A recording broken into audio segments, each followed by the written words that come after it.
اعمال کی اصلاح کرم سے کر دے میرے اللہ، مجھے نیک کرم سے کر دے۔ الحمدللہ رب العالمین والصلاة والسلام علی سید المرسلین، اما بعد فاعوذ باللہ من الشیطان الرجیم، بسم اللہ الرحمن الرحیم۔ پڑھیے الصلاة والسلام علیک یا رسول اللہ وعلی آلک واصحابک یا حبیب اللہ، الصلاة والسلام علیک یا نبی اللہ وعلی آلک واصحابک یا نور اللہ۔ بیٹے بیٹے اسلامی بھائیوں اور مدنی چینل کے ناظرین، درود پاک کی ایک بڑی شاندار فضیلت سنتے ہیں۔ نبی پاک علیہ الصلوۃ والسلام کا فرمان جس کا مضمون ہے، جو مجھ پر ایک بار درود پاک پڑھتا ہے اللہ تعالیٰ اس پر 10 رحمتیں نازل فرماتے ہیں۔ آگے فرمایا جو مجھ پر 10 بار درود پاک پڑھے اللہ کریم اس پر 100 رحمتیں نازل فرماتے ہیں۔ جو مجھ پر 100 بار درود پاک پڑھے اللہ کریم اس پر 1000 رحمتیں نازل فرماتا ہے۔ اچھا، یہاں تک تو یہ حدیث بڑی خوبصورت ملٹیپلیکیشن ہے، 1 پر 10، 10 پر 100، 100 پر 1000 رحمتیں لوٹتے جائیں، درود پاک پڑھتے جائیں۔ مگر آگے جو حدیث پاک کا جز ہے، سبحان اللہ، ایک امتی، ایک عاشق رسول یہ تمنا کرتا ہے کہ اللہ کرے کہ نبی پاک کے پیچھے پیچھے یہ غلام بھی جنت میں داخل ہو جائیں۔ مگر سنو میرے آقا کیا فرماتے ہیں، جس نے مجھ پر 1000 مرتبہ درود پاک پڑھا، آقا فرماتے اس کا کاندھا میرے کاندھے سے جنت کے دروازے پر چھو رہا ہوگا، یعنی آقا علیہ الصلوۃ والسلام اپنے ساتھ اسے جنت میں لے جائیں گے۔ اب 1000 بار درود پاک میں کتنا ٹائم لگتا ہے؟ اتنے سارے ینگسٹر نوجوان بیٹھے ہیں، فضول باتوں کے لیے بڑا ٹائم ہے، یہ موبائل فون ہمارے گھنٹوں لے جاتا ہے، لیکن پورا دن گزر جاتا ہے درود پاک نہیں پڑھتے۔ تو آج اتنے خوبصورت، اتنے روحانی مبارک اجتماع میں آئے ہیں، بچے بھی نیت کریں، نوجوان بھی، بزرگ بھی، کہ ہم روزانہ کثرت کے ساتھ درود پاک پڑھیں گے انشاءاللہ۔ آئیے مل کر محبت کے ساتھ درود پاک پڑھیں۔ صلو علی الحبیب صلی اللہ تعالی علی محمد صلی اللہ علیہ وسلم۔ ملفوظات اعلیٰ حضرت میں ہے کہ صدیق اکبر رضی اللہ تعالی عنہ کا جو بچپن تھا اس کے بارے میں آپ لکھتے ہیں کہ آپ نے کبھی بت کو سجدہ نہ کیا، اپنی حیات میں کبھی بھی بت کو سجدہ نہیں کیا۔ چند برس کی عمر میں آپ کے والد آپ کو بت خانے میں لے گئے۔ آپ کے والد اس زمانے میں ایمان نہیں لائے تھے، تو کہا کہ یہ تمہارے بلند و بالا خدا ہیں، انہیں سجدہ کرو۔ صدیق اکبر سے وہ کہتے ہیں، حالانکہ عمر بہت چھوٹی ہے، بچپن ہے۔ جب آپ رضی اللہ تعالیٰ عنہ وہاں گئے تو آپ نے بتوں سے کیا کہا کہ اے بتوں، میں بھوکا ہوں، مجھے کھانا دو، میں بے لباس ہوں، مجھے لباس دو، میں پتھر مارتا ہوں، اگر تو خدا ہے تو اپنے آپ کو بچا لے۔ آپ نے پتھر اٹھایا اور ایک بت کو توڑ دیا۔ آپ کے والد کو بڑا غصہ آیا، آپ کے چہرے پر چانٹا مار دیا۔ صدیق اکبر رضی اللہ تعالیٰ عنہ نے یہ ذرا سنیے گا بات، بڑی خوبصورت بات یہ ہے کہ یہ جو واقعہ ہے نا، یہ واقعہ خود صدیق اکبر رضی اللہ تعالیٰ عنہ نے نبی پاک کو جوانی کے عالم میں سنایا۔ بات ہے 4، 5، 6 سال کی عمر کی، اور سنایا جا رہا ہے 25، 30، 40 سال بعد۔ اچھا، ہمارے ساتھ بھی ایسا ہوتا ہے کہ ہمیں تو یاد نہیں ہوتا، ہمیں کوئی بتا رہا ہوتا ہے تم نے بچپن میں یہ کیا ہے، تم نے بچپن میں یہ کیا، ہم کہتے ہیں اچھا بھائی کیا ہوگا، گواہ تو کوئی نہیں اس زمانے کا۔ اب صدیق اکبر نبی پاک کو سنا رہے ہیں کہ والد صاحب نے مجھے چاٹا مارا، اور جب میرے والد صاحب نے میرے رخسار پر تماچا مارا، میری ماں کے پاس مجھے لے کر آئے اور یہ سارا واقعہ سنایا کہ دیکھو تمہارے بیٹے نے کیا کیا۔ تو والدہ نے میرے والد صاحب کو کہا کہ اس کو نہ مارو، کیونکہ جب یہ پیدا ہوا تھا نا تو مجھے غیب سے آواز آئی تھی، یا امت اللہ علی التحقیق ابشری بالولد العتیق اسمہ فی السماء الصدیق لمحمد صاحب و رفیق۔ آپ کی ولادت کے وقت آپ کی والدہ نے یہ آواز سنی، اس کا مطلب کیا ہوا؟ اے اللہ کی سچی بندی، تجھے خوشخبری ہو، یہ بچہ عتیق ہے، آسمانوں میں اس کا نام صدیق ہے، اور محمد الرسول اللہ صلی اللہ علیہ وسلم کا یہ صاحب اور رفیق ہے۔ اچھا اب یہ جو کمال کی بات ہے نا، جو میں اس واقعے کی ایک اور خوبصورتی جو بتانا چاہتا ہوں، یہ واقعہ نبی پاک کی مجلس میں صدیق اکبر سنا رہے ہیں کہ حضور میرے بچپن میں یہ ہوا. آپ اور میں اگر کسی کو بچپن کی بات سنائے تو کوئی گواہ نہیں ہوتا، یا تو بندہ ایمی بول رہا ہوتا یا سچ بھی بولتا، اگلا مانتا نہیں. صدیق اکبر نے جب یہ واقعہ ختم کیا، جبریل امین حاضر ہوئے اور عرض کرتے ہیں صدق ابو بکر وہو صدیق، حضور صدیق اکبر نے جو واقعہ سنایا وہ سچا ہے کیونکہ یہ صدیق ہے. شان دیکھیں کہ آپ کی تصدیق کے لیے جبریل امین حاضر ہو رہے ہیں نبی پاک کی بارگاہ. اللہ اکبر اللہ اکبر. یہ مرتبہ ہے سیدنا ابو بکر صدیق رضی اللہ تعالیٰ عنہ کا. نبی پاک کا قرب کب ملا؟ صدیق اکبر رضی اللہ تعالیٰ عنہ کی عمر تھی 18 سال، نبی پاک کی عمر مبارک تھی 20 سال. آپ دونوں کی عمر میں تقریباً 2 سال کا فرق ہے. اس زمانے سے دوستی ہے، اس زمانے سے قربت ہے. آپ شریف النفس انسان تھے، سلیم الفطرت تھے، نبی پاک کے قریب ہو گئے. پیارے آقا نے بھی اعلان نبوت نہیں فرمایا مگر 20 سال کی رفاقت ہے. اور جیسے ہی سرور کائنات علیہ الصلوۃ والسلام نے اعلان نبوت فرمایا، مومنوں میں، مسلمانوں یعنی ایمان لانے والے مردوں میں سب سے پہلے صدیق اکبر ایمان لے آئے. یہاں ایک اور خوبصورت بات، پھر انشاءاللہ مزید آگے چلتے ہیں. نبی پاک پر مردوں میں سب سے پہلے ایمان کون لایا؟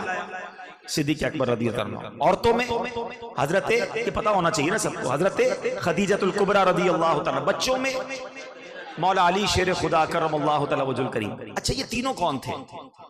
ایک دوست، ایک زوجہ اور ایک جو سب سے قریب بچہ. حضرت علی رضی اللہ تعالیٰ نے نبی پاک کی گود میں پرورش پائی ہے. چلو آج یہ بھی سمجھ لو، تمام صحابہ کے ساتھ رضی اللہ تعالیٰ عنہ لگتا ہے، حضرت علی کے ساتھ کرم اللہ تعالیٰ وجہہ الکریم یوں کیوں کہا جاتا ہے؟ اس کے پیچھے کیا راز ہے؟ کرم اللہ تعالیٰ وجہ الکریم، اللہ پاک نے ان کے چہرے کو اور اکرام اور عزت عطا فرمائی اور عطا فرمائے.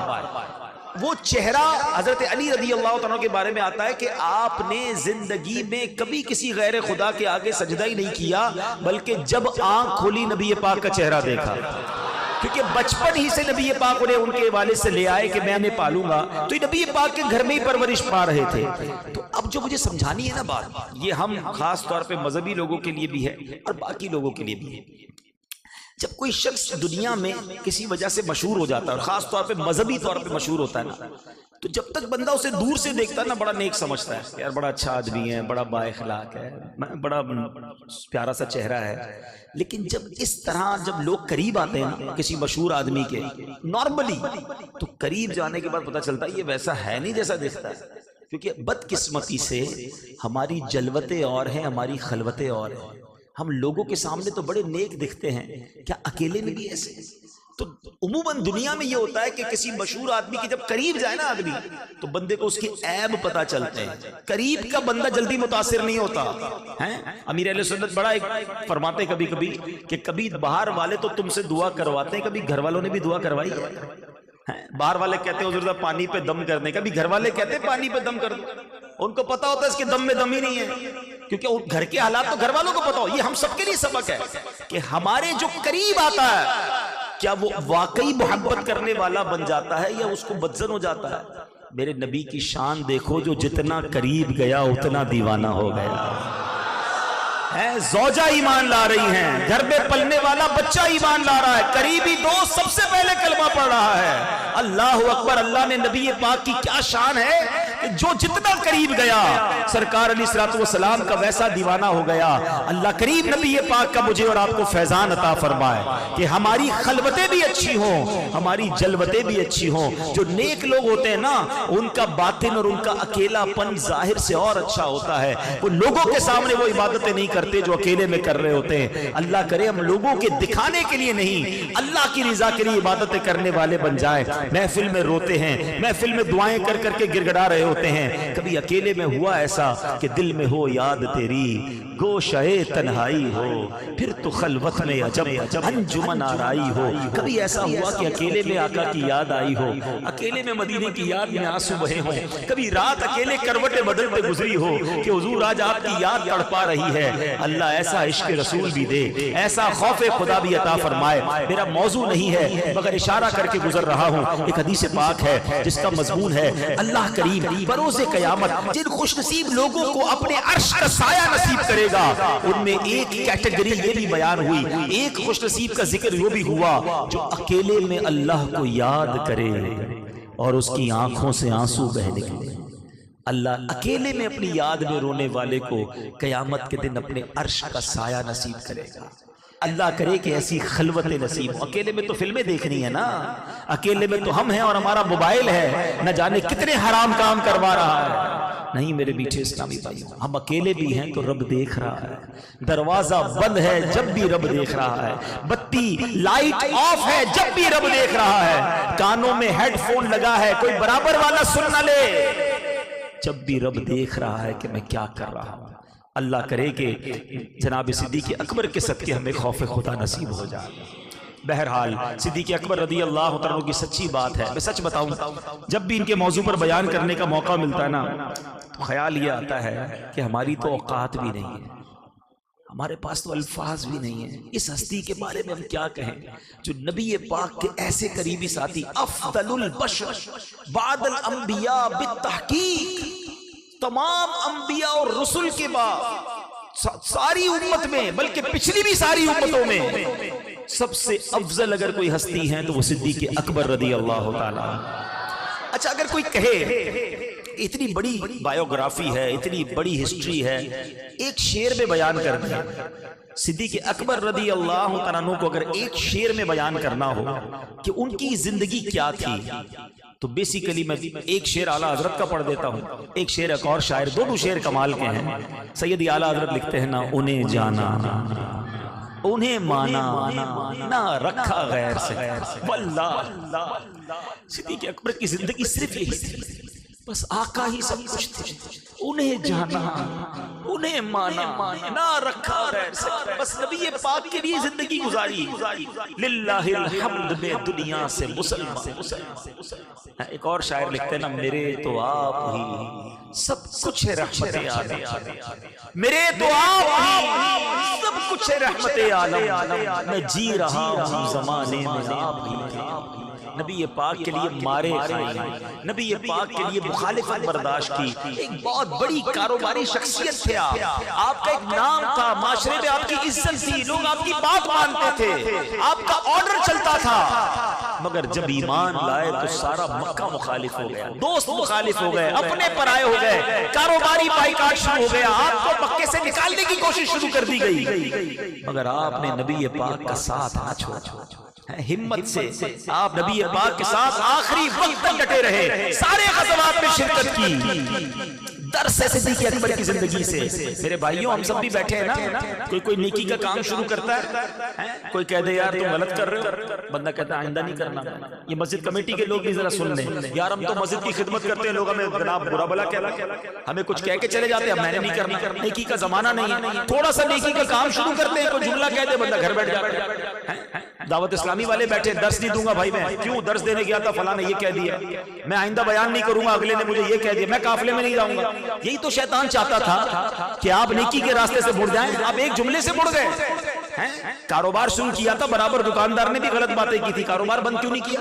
نہیں وہ تو روزی ضروری تھی نا، روزی میں بھاگتے نہیں ہو، اپنے پسند کی چیزیں ساری کرنی ہیں، چاہے دنیا کچھ بھی کہتے رہے۔ دین کے کام میں تھوڑا سا چلے، کسی نے دل توڑا گھر بیٹھ گئے، نہیں جناب۔ امیر اہل سنت کیا پیارا شعر لکھتے ہیں، پیارے مبلغ معمولی سی مشکل پہ تو گھبراتا، پیارے مبلغ معمولی سی مشکل پہ تو گھبراتا ہے، دیکھ حسین نے دین کی خاطر سارا گھر قربان کیا۔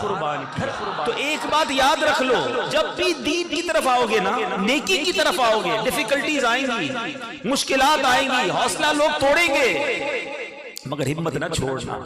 انشاءاللہ تھوڑے دنوں کے بعد راحت ہے، انشاءاللہ راستہ آسان ہو جائے گا، مگر شروع میں اگر آپ کو تکلیف آتی ہے تو صدیق اکبر رضی اللہ عنہ کی سیرت ہمیں بتاتی ہے کہ ہمت نہیں چھوڑنی ہے انشاءاللہ۔